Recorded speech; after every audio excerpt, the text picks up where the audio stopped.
Hi everyone, I'm Amanda Kendall, and while I usually speak in person at City of Joondalup Libraries, right now we're doing things a bit differently. That coronavirus pandemic has affected everyone in many ways, and one group of people who've been affected are travel writers. Now, they're the first to admit that being unable to travel is a pretty privileged problem to have, but when you make your living by travelling most of the year, it's still an actual problem. The silver lining is, though, that for us, these people are now grounded and they have time to talk to us. So we have put together the Grounded Travel Writer series. Today, I'm chatting with Caro Ryan, a travel writer, video producer, and wilderness expert based in the Blue Mountains. Welcome to the Grounded Travel Writer series, Caro. Hey, thanks, Amanda. Thanks so much for having me. It's nice to be in your office. Yes, exactly. I wish you were here in person, but this is a good substitute for now, at least. So it is indeed. So can you tell us a little bit more about where exactly you are and how you're coping with being grounded? Absolutely.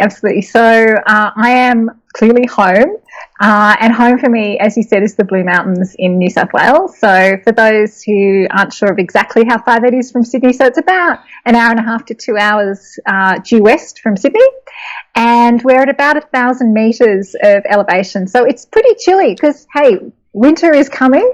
So I live about a 5-minute walk from the Three Sisters. So most people are familiar with those three amazing rock formations. And that's where I am. And yeah, it is a beautiful, beautiful autumn day with blue sky, and the colours on the leaves are all changing. So it's actually not a bad time of year to be home, and the fire is on in the corner. That does sound, if you're going to be stuck somewhere, it sounds like a pretty good place to be stuck.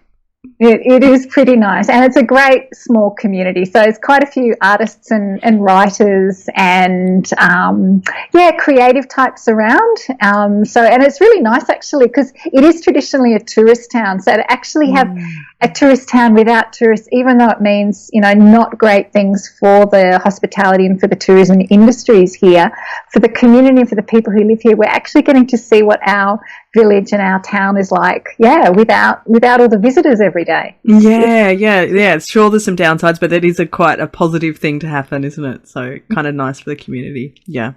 Okay, so you've travelled a lot. Can you tell us about one of your most memorable travel moments? There's been a few, it's like you just said it in your intro. It's a bit of a first world problem, and it's a real privilege, and it's an honour, and I certainly don't take it lightly. The opportunity to travel, but I think one of my favourite memories that stands in my mind is in a small South Pacific island in the far, far north of Vanuatu. It's a place called Uraparapara. Great name.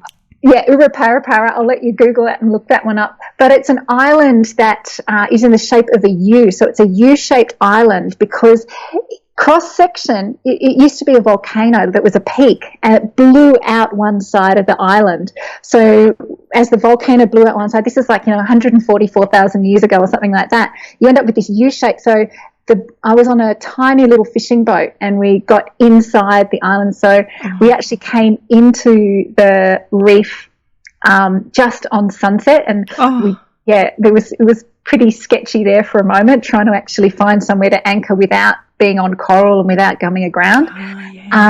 But we sailed in at sunset, and because it was dark and you couldn't really quite see, you just knew that there was this landform around us. It was like this big hug, these arms that hugged us. And then in the morning, to wake up sunrise inside a volcano was just this, it just a complete pinch me moment. It's like, I love pinch me moments. You go, I'm inside a volcano, and it's amazing. There's water lapping. And not only that, then I look ashore and I see this flotilla of dugout canoes being paddled across the lagoon, coming towards the boat.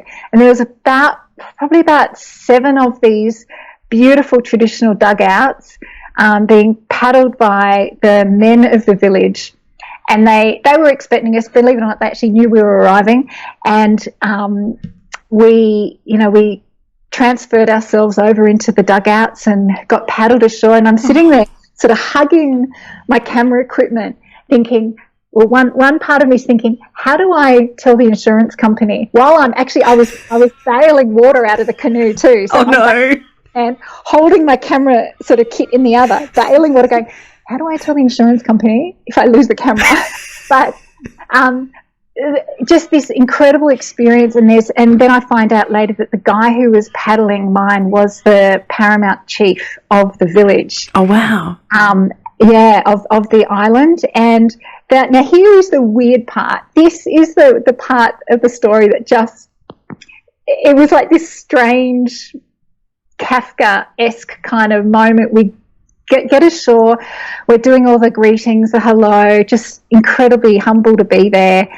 And in all this ceremony that was going on and the greetings, and I should say my party, there was only about 4 of us in the party, and suddenly we hear, and this has taken us 3 days to get there, by the way, from Port Vila. So this is not just a single journey to get there. You're in the middle of nowhere, really.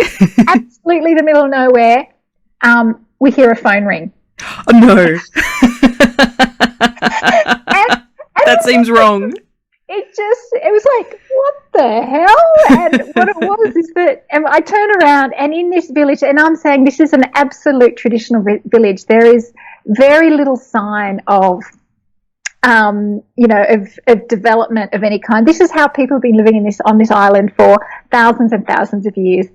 And I look aside, and there is a metal, it was like a metal totem pole, really, in the corner of the village, and it was this huge mast that went up, and it was a solar panel on the top, and it turns out that it was a UNICEF program from about 5 years earlier, where they'd put one solar telephone, and this was the one telephone. Oh my goodness! The one connection to the outside world for safety and for emergencies. Sure. Yeah. So people would come from islands all around to use this one telephone. Oh my gosh. And it rang as you arrived. And it rang as we arrived. Oh, but I mean, all of that makes it, I mean, it's a memorable moment for many, many reasons. So yeah.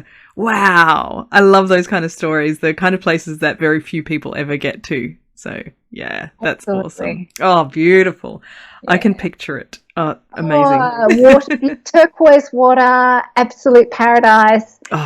We scrambled up to the top of the rim of the volcano on one day, and it was hard work, muddy, steep. I came back and I was just covered in mud all over myself. And of course, because I wanted to be respectful to culture, I was wearing a big long skirt. Oh, that's a bit hard for scrambling up a volcano, isn't it? Yeah, and hanging off tree roots and all sorts of things to get up there. But, I think that whole thing about just being really respectful to the culture that you're in, and women don't show their legs, don't show their shoulders and their arms, that kind of thing. So, hey, just got to do it. Absolutely. It all works out. It still makes it all the more memorable. So it's a great story. I love it. Sorry, awesome. I did wrap it on a bit, didn't I? No, all good. But I'd also like to hear about a time when something went wrong, because sometimes these make the most interesting stories of all.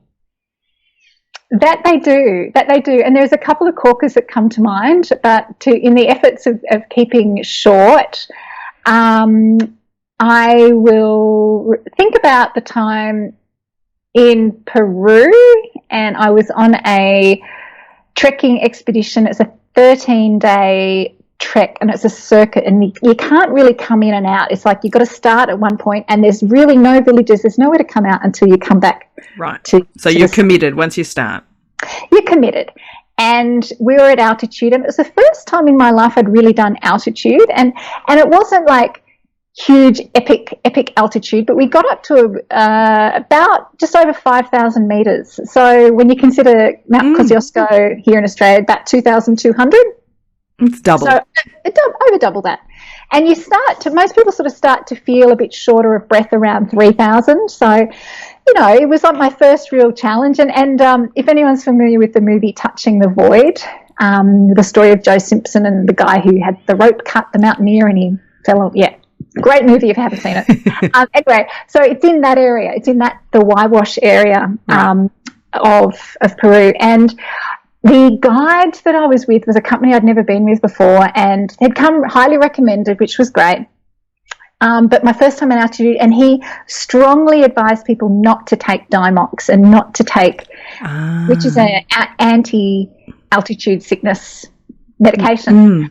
So me wanting to be the nice, compliant person that I am, I did what he said, and I did everything else. I drank lots of water. I made sure basically I was trying to do all the right things. Now, altitude sickness has nothing to do with fitness. It has nothing to do with body type. It has nothing to do with age. It's completely indiscriminate.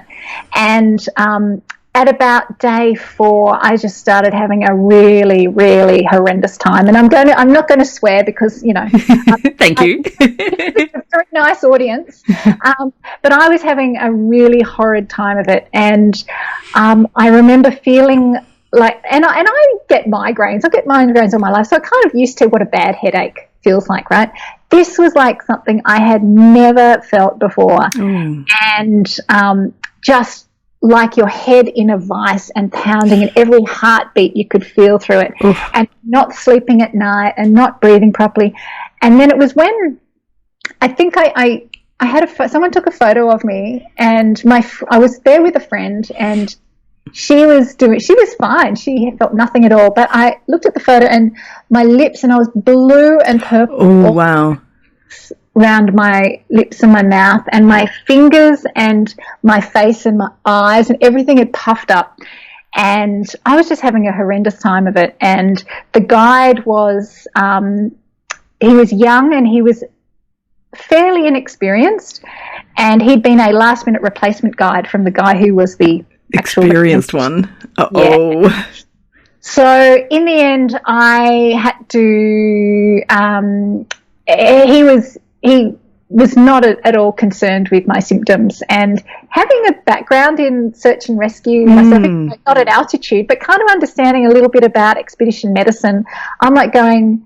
Because there's a point you actually start to mentally lose your capacity as well, and decision making goes out the window. Right. And they actually call it I won't use the word, but the F-it factor, where you actually start to just not care anymore, which is not like me at all. In an emergency situation, I usually get quite responsible, and it's just like I couldn't care less. And in the end, my friend said, realized. "You really need to, start taking Dimox." And it was the happy ending to the story is that, I did not end up with a really acute case, which is very, very good news. Can be really serious. Yeah, really serious. And there, like I said, this circuit walk, there was no exit. But I did make it to the end, and it's amazing when you start taking the drugs that your body actually needs.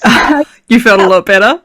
Oh my God. Oh my goodness. Oh, that's so frustrating, isn't it? And I looked at the 2 photos side by side of the days before Dimox and the days after Dimox, because it's a drug you should take actually a few days before you get to the location. Okay. Acclimatizing. Yeah. And we were doing all the right things, walking high, sleeping low, all that stuff they tell you. But the 2 photos from before and after are just like chalk and cheese. Oh, wow. Gosh. And I'm just annoyed that, my memory of the first half of that, which was in stunning, stunning country, I have very little memory because it was just this little... marred by the whole, pain. Yeah. So, well, I guess trust your guts. If your gut's saying things aren't right, something's not right. Yeah. Then do something about it. Yeah, that's right. Wow. Yeah.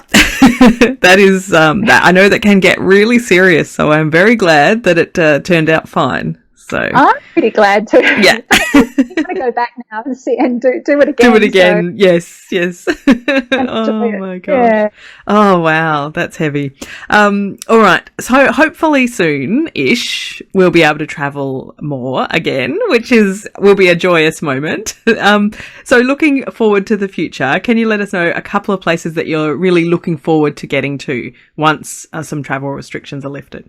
Yeah, absolutely. Well, I'm excited to see more of Australia, and it's something, even before COVID happened last year, pretty much the 12 to 18 months ago, I'd sort of said to myself, I don't really want to do big overseas trips so much anymore when there's so many amazing and incredible places and people and experiences here in Australia. So true. So Yeah, so incredible. So the first place on my list is something that's been on my bucket list for years as a hiker. So I've never been to the Warrumbungles.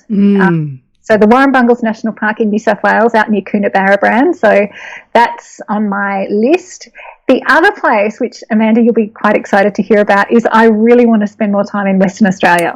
Wonderful news. I know, right? So, and not just the typical places and walks that people are familiar with. Like, you've got your popular walks, you've got the Bibbulmun track, you've got the Cape to Cape.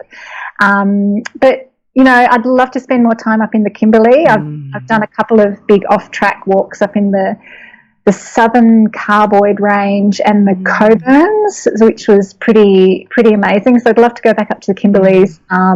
But even just more, even around Perth, I've got some old friends there I'd love to pop in and see.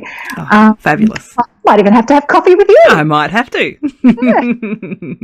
But yeah, so definitely more in Australia, for sure. Yeah. Oh, that's a wonderful selection. And of course, being quite biased, I'm very happy to hear Western Australia coming into that list. We definitely have some really, really beautiful spots. And I think that might be, one good thing post-COVID is that for a while we'll be focusing more on Australia. So, and we often don't do that because we go for something more exciting, I suppose. But it's not necessarily more exciting. There's lots of amazing places to see here. So, yeah. I think it's that whole, the grass, people think the grass is always greener. Absolutely. Actually, it's so lush and incredible. And the one thing I really want to see, I want to stand in some of those giant karri forests that you guys have got. We have amazing forests. Yeah, that's so very excited about that. Oh, excellent. Well, I hope that those days are not too far away. And thank you very much for joining us for the Grounded Travel Writer series.